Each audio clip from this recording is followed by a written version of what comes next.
আজকে আমি তোমাদের সাহিত্য মেলা বইয়ে সেনাপতি শঙ্কর গদ্যটি পড়াচ্ছি।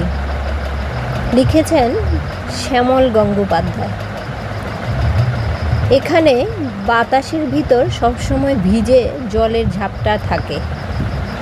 কি বলছে দেখো যে এখানে বাতাসের ভিতর সবসময় কি থাকে? ভিজে জলের ঝাপটা থাকে।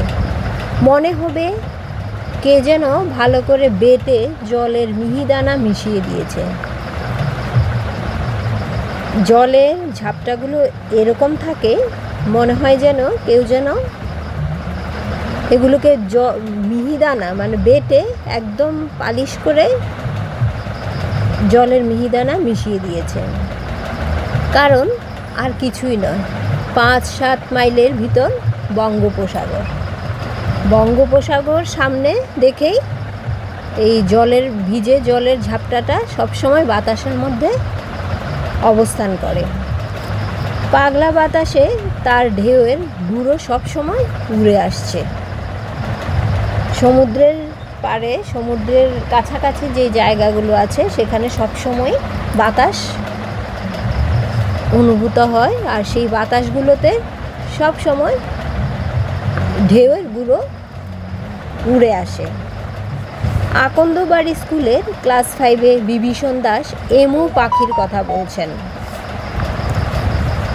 কি বলছে যে আকন্দবাড়ি একটা জায়গার নাম, সেইখানের একটা স্কুল আছে।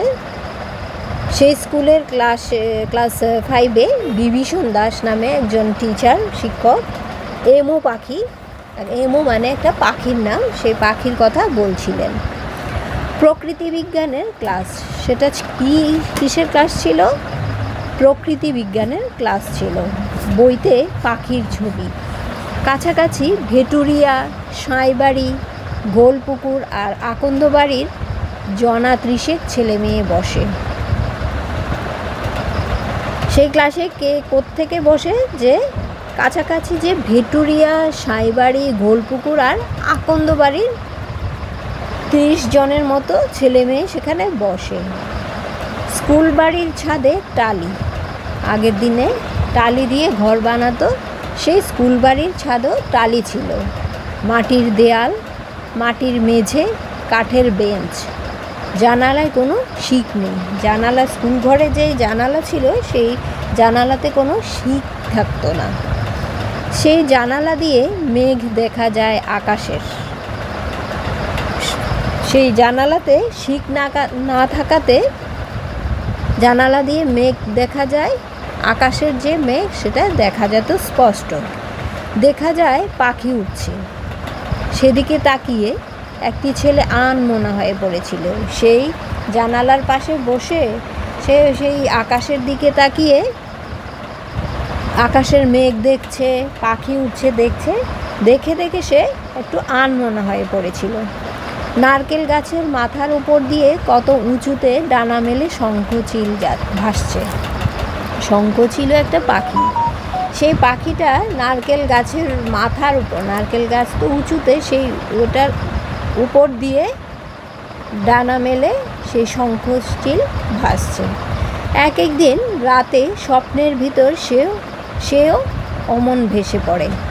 সেই শঙ্খচিলকে দেখে দেখে সে এত গভীরভাবে এগুলো চিন্তা করতো যে সে নিজেও রাতে যখন ঘুমোতো সেও ভাবতো সেও অমনভাবে ভেসে যাচ্ছে ওদের মতো। ঘোল পুকুরে গাব গাছের উঁচু ডাল থেকে ঝাঁপ দিচ্ছে বড় দিঘিতে। ঘোল পুকুর একটা পুকুর ছিল, সেই পুকুরে গাব একটা ফলের মতো, ফলেই গাব গাছের উঁচু ডাল থেকে ঝাঁপ দিচ্ছে বড় দিঘিতে।